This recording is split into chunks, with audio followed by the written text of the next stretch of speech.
Hello, and thank you for joining me. My name is Mike Roberts, and this is the first video in a series of videos I want to release on the armor of God. This is a theme that's been resonating in my heart for a while. It's been a steady theme that the Lord has kept fresh in my heart and has been walking me through this more and more on a daily basis. And I feel like we're living in a time when it's really important that we understand this. And so I wanted to put this series of videos together to hopefully shed some light on the spiritual warfare, the battles taking place in the spiritual realm that we are a part of, and the armor that God has provided for us to wear as we are engaged in these battles. I want to start today looking in Ephesians chapter 6. And I want to establish, as we begin to talk about the armor of God, I want to establish first and foremost that spiritual warfare is a reality. It's a real thing. And there are different views of that throughout the church. There's different extremes that people can go to. And I remember here where I live in the mountains of North Carolina, several years ago, someone came to town and they had the idea that Christians are never supposed to experience warfare. And that idea began to get around, and I was kind of surprised to see some of the folks that were carried away with that idea, that as Christians we're never supposed to experience warfare, and that if we are experiencing warfare, then it's a sign that something's wrong. Well, I don't believe that's a scriptural position. As a matter of fact, I believe there are times when the fact that we are experiencing warfare could be confirmation that we're on the right track. The enemy has no reason to resist us unless he's worried about what we're doing, who we are, and the direction that we're going. So sometimes warfare could pop up in our lives because we've made some bad decisions. That does happen. Or we've walked away from the Lord and invited sin into our lives. Those things will obviously give access to the enemy in our lives. But the enemy attacks whether we have done that or not.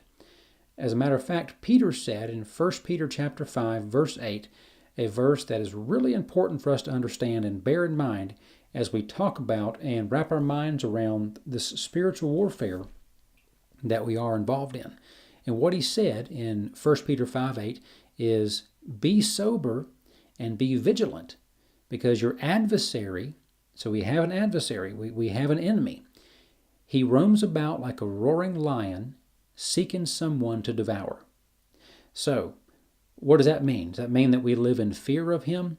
I don't think we're supposed to do that.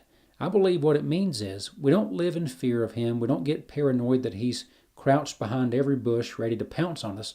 But what we do is we take a proactive approach, not let our guard down, and every day we dress ourselves in the armor of God. Peter's encouragement was to be sober and be vigilant. So let's be honest about the fact we are in warfare. There is a spiritual battle that we are engaged in. And to be victorious in that battle, we have to be honest about the fact that it is going on. We can't live our lives in the delusion that we're not going to experience warfare. And on that note, I want to read this quote to you. I read this several years ago, and never have forgotten this. It's by Derek Prince. He said, the Christian life is not just sweetness and harp music. Every committed Christian will find warfare to be part of his total experience. And I'll read that second half of his statement again. Every committed Christian will find warfare to be part of his total experience. And I believe that's true. And I believe it's true because the Bible teaches that as well. So let's jump into Ephesians chapter 6. And I want to read a couple of passages here that will help shed light on the reality of the spiritual warfare that's going on all around us, and that whether we like it or not, we are a part of. So I want to start reading in Ephesians 6, verse 10. This is the Apostle Paul talking, and this is what he says. Finally, be strong in the Lord and in the strength of his might. Put on the full armor of God, that you may be able to stand firm against the schemes of the devil. Here we got the devil again, so he's definitely our adversary. And Paul is saying, put on the full armor of God so you'll be prepared to stand firm against him. And then in verse 12, he says something that's very important to keep in mind. For our struggle is not against flesh and blood, but against the rulers, against the powers, against the world forces of this darkness, against the spiritual forces of wickedness in the heavenly places. So the first thing he said there was, our struggle is not against flesh and blood. So we got to make sure we always understand we're not fighting each other. Our fellow believers, even non-believers, our fellow human beings, they're not the enemy. But there is a very real enemy, and our enemies live in a realm that we can't always see with our natural eyes. They operate through people at times, but it's very important that we distinguish the person from the true enemy that may be operating through that person.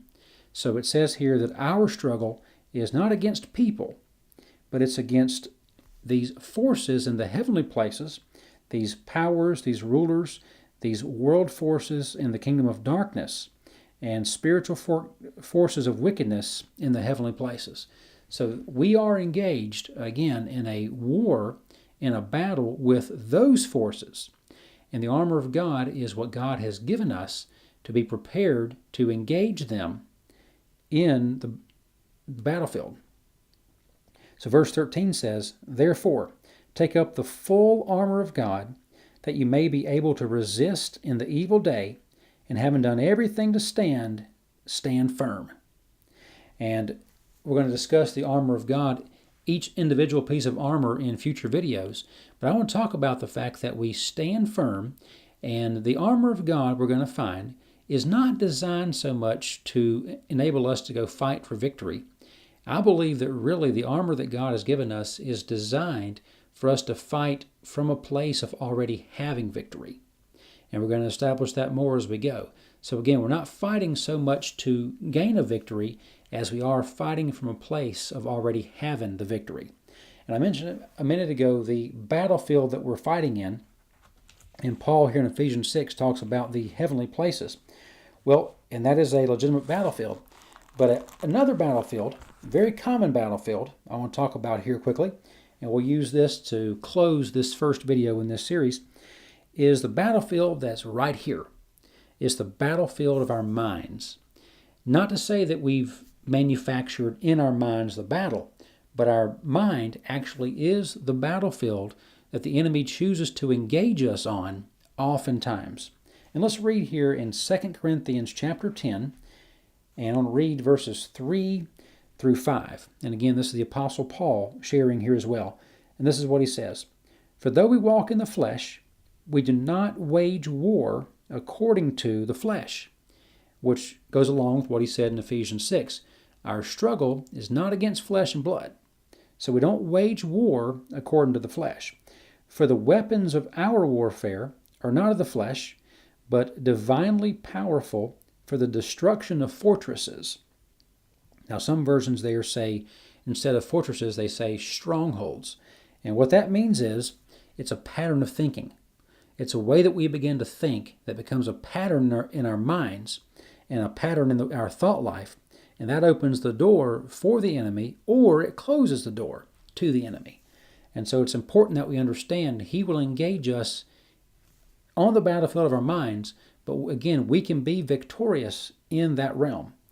And then verse 5 here in 2 Corinthians chapter 10, we are destroying speculations, very strong terminology. We are destroying speculations and every lofty thing raised up against the knowledge of God, and we are taking every thought captive to the obedience of Christ. So on this battlefield of the mind, it says we can take every thought captive. We can make every thought that we have work for us and not against us. And again, I want to say again, and I'll repeat this several times throughout this series of videos, is we are not so much fighting to achieve the victory as we are fighting from a place of already having the victory. Jesus has already won the battle. One of his last words on the cross was, "It is finished." So he had finished and completed what he was sent here to do. And then he said in Matthew 28:18 that all authority in heaven and earth was given to him. And we can go into the world and accomplish his works on that basis. So Jesus has the victory. He has all authority, and we can partner with him and be victorious through him, sharing in the victory that he has already won.